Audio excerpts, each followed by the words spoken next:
Keris pusaka ini semakin tampak berkelas karena agak berbeda di antara keris era Mataram pada umumnya. Ada karakter pajang yang dibawa. Di antaranya bilahnya lebih lebar, panjang atau ukurannya yang lebih besar yakni 41 cm atau biasa disebut dengan keris corok. Keris corok itu dikenal mempunyai angsar yang lebih dari keris ukuran biasa. Sepertinya memang banyak yang memburu keris corok untuk dijadikan pusaka andalan. Jika kita tarik pada kondisi geoestetik maupun kultural masyarakat Pajang yang ada dalam era konflik, orangnya diasumsikan berperawakan gagah, tinggi besar, serta dikdaya. Mungkin menjadikan karakter keris Pajang ini menjadi lebih birawa dan kesannya lebih besar daripada keris-keris Tangguh Majapahit ataupun Demak. Dalam rasa pandang looknya juga luwes, sogokannya itu mengambang atau lebar, janur tipis, jalan dan lambe gajah lurus dan tegas. Benar-benar sebuah pusaka yang mencerminkan perwatakan seorang kesatria pilih tanding Jaguning Dewa, yang memang hanya cocok dimiliki oleh mereka yang terpilih. Lantas seperti apakah prejengan lengkapnya? Panjenengan jangan kemana-mana. Dari Karanganyar Tentram, kami kabarkan.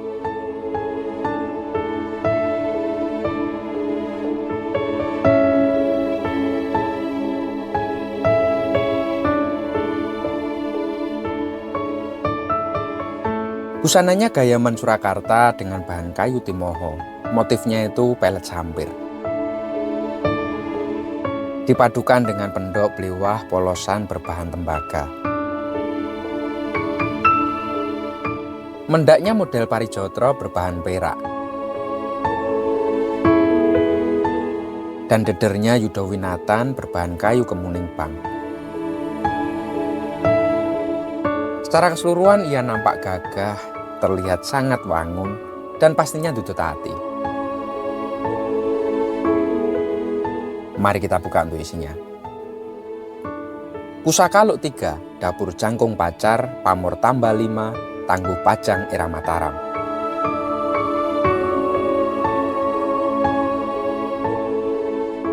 Keris Tangguh Pajang era Mataram itu dikenal kokoh, gagah, meyakinkan, dan juga menarik hati. Bentuknya yang mencuri pandang sebagaimana yang kita kenal saat ini memang dianggap sebagai puncak dari evolusi dan bahkan penyempurnaan bentuk keris pada masa sebelumnya. Seperti pusaka ini, penampilan keris Jangkung Pacar ini memang tergolong begitu gagah dan berwibawa. Jika diibaratkan seorang satria, ia mempunyai perawakan gede, dhuwur, gagah, prakoso. Kami menjamin siapapun jika menanting nanti akan langsung dibuat kesemsem. Melalui identifikasi visual terlihat bilah cukup masih sangat tus. Dari ujung panetes turun dalam setiap liukan looknya, sampai rojean greneng hingga bagian besinya yang original. Odo-odo yang tipis seolah menambah karakter ketegasan yang hendak ditonjolkan. Serta bentuk kembang kacang yang nguku bimo menambah wataknya trio dari pusaka ini.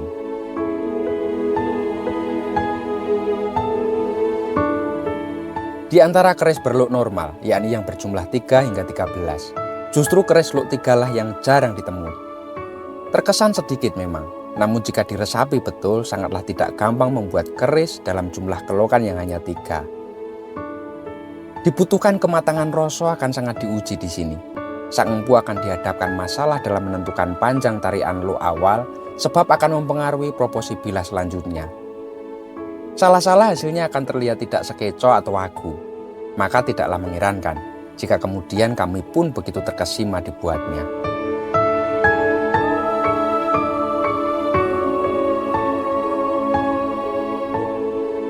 Jangkung Pacar merupakan salah satu bentuk dapur keris yang mempunyai look 3. Menurut tabel rincian dalam buku keris Jawa antara Mistik dan Nalar, karangan almarhum Bapak Haryono Haryokuritno, keris ini menggunakan rincian antara lain, ada kembang kacangnya, terdapat jalen, lambe gajahnya 2, pecetan, tikel alis, sogokannya rangkap, serawean, dan disempurnakan dengan greneng. Ia tergolong begitu langka.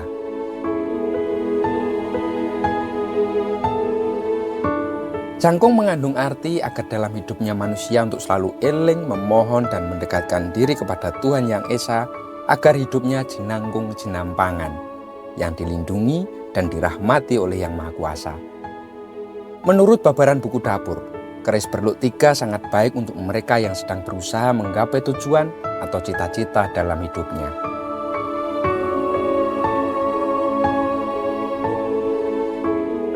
Sedangkan pacar sendiri adalah tumbuhan tertua yang digunakan sebagai warna kosmetik ataupun menghias diri. Corak lukisan dan warna yang dihasilkan daun pacar ibarat mewarnai hidup dengan berbagai maknanya, sekaligus memaknai hidup dengan berbagai warna.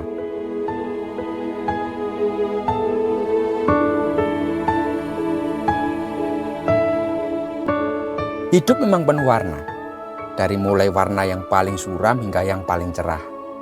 Namun tingkat kesuraman dan kecerahan sebuah warna tidak selalu mutlak, melainkan relatif dalam berbagai kondisi. Begitu juga dengan siklus kehidupan manusia yang memang tidak pernah lepas dari yang namanya masalah. Masalah merupakan salah satu warna yang selalu ada pada setiap kehidupan. Beragam respon yang ditunjukkan oleh setiap orang dalam menangani setiap masalah yang dimilikinya. Namun dari segala perbedaan pandangan yang kita punya dengan orang lain tentang masalah permasalahan hidup, ada satu hal yang mungkin sama tetapi masih sering terlupakan oleh kita, yakni tentang rasa bersyukur.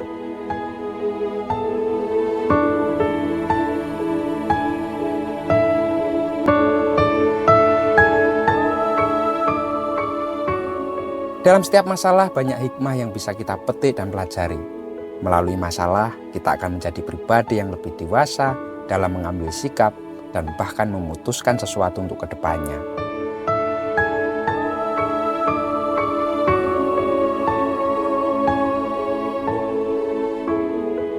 Jika dipirsani, pusaka ini mempunyai pamor tambal. Pamor tambal itu bentuknya mirip dengan goresan kuas besar pada sebuah bidang lukisan. Walau seringkali posisi jaraknya itu tidak merata, namun tetap indah dipandang. Pamor tambal ini tergolong pamorkan yang sengaja dirancang oleh sang empu. Ia dibuat sebagai doa dan harapan agar setiap kelemahan dan kekurangan kita akan ditambal dan ditutupi sebagai pemilik kuas sang pelukis kehidupan.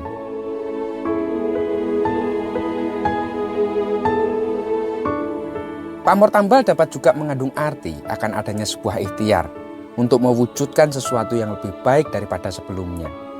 Sebuah perlambang bahwa kita manusia sadar sebagai hamba yang penuh ketidaksempurnaan.